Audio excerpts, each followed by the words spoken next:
फरीदाबाद जिले में गुरुवार को राज्य स्तरीय विभाषण विभीषिका कार्यक्रम का आयोजन किया गया।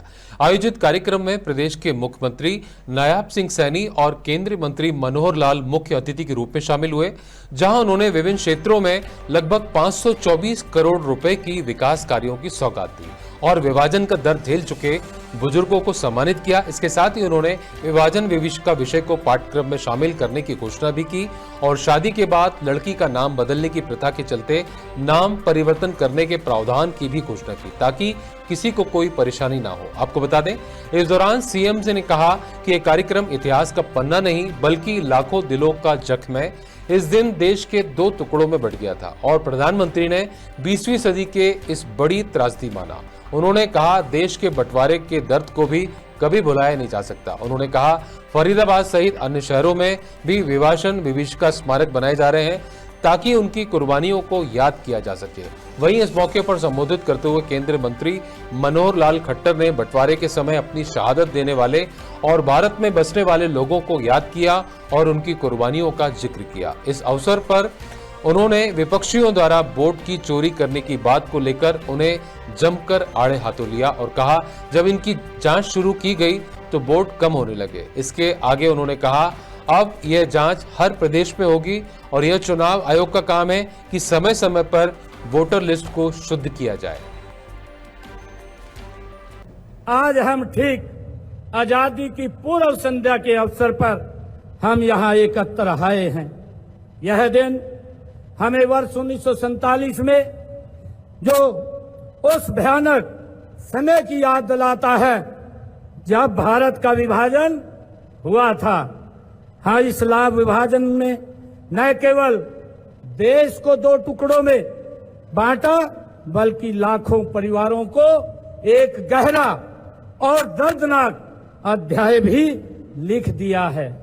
मित्रों, उनकी पीड़ा से आहत होकर के देश के यशस्वी प्रधानमंत्री आदरणीय नरेंद्र मोदी जी ने जो देश के बंटवारे को 20वीं शताब्दी की सबसे बड़ी त्रासदी आदरणीय प्रधानमंत्री जी ने कहा है, उन्होंने 15 अगस्त 2021 को स्वतंत्रता दिवस पर आजादी के अमृत महोत्सव के शुभारंभ करते हुए इस विभाजन में अपनी जान गंवाने वाले लोगों की याद में विभाजन विभीषिका स्मृति दिवस मनाने की घोषणा देश के यशस्वी प्रधानमंत्री आदरणीय नरेंद्र मोदी जी ने की है।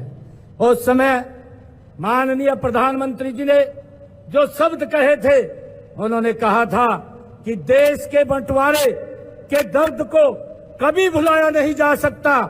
नफरत और हिंसा की वजह से हमारे लाखों बहन और भाइयों को विस्थापित होना पड़ा और अपनी जान तक उन्होंने गंवानी पड़ी। इस लोकतंत्र को बचाना है तो परिवारवाद को खत्म करना होगा। आज भी कांग्रेस की जो बदहाली है, जो बुरी हालत है और उसमें से जो गलतफहमियां उनके घर में हो गई हैं, उस गलतफहमी को जब तक नहीं दूर करेंगे कांग्रेस भी भला नहीं होगा, पार्टी के नाते तो भला होगा नहीं, देश सुरक्षित चलेगा। लेकिन हम चाहते हैं लोकतंत्र में विपक्ष पार्टी भी होनी चाहिए। उनको गलतफहमी क्या हो गई, राजीव गांधी हवा में उड़ते हैं, जमीन पर पैर नहीं है। इस लोकतंत्र का नकारने का काम उन्होंने क्या नया खड़ा कर दिया कि चुनाव तो जीत नहीं सकते और सामने विरोधियों पर जो उनके विरोधी हैं यानी सत्ता पक्ष में आज हमें तो आरोप क्या लगाया कि वोट की चोरी कर ली है।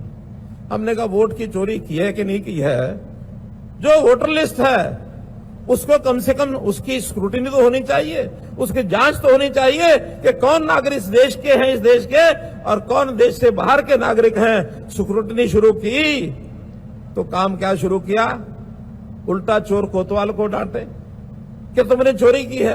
हमारा कहना चोरी की है, आज स्क्रूटिनी होगी, वोट अगर उसमें से कुछ कम हो जाएंगे तो इसकी तकलीफ उनको क्यों है।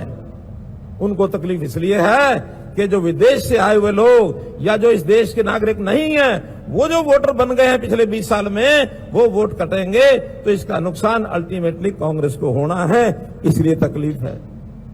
तो वोट चोरी उन्होंने की थी या वोट चोरी हमने की थी।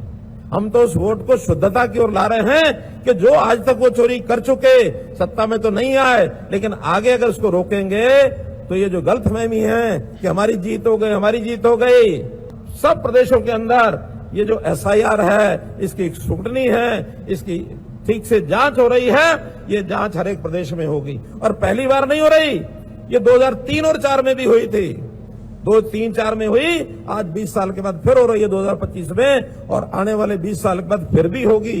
ये चुनाव आयोग का काम है समय समय पर अपनी वोटर लिस्ट को शुद्ध करना।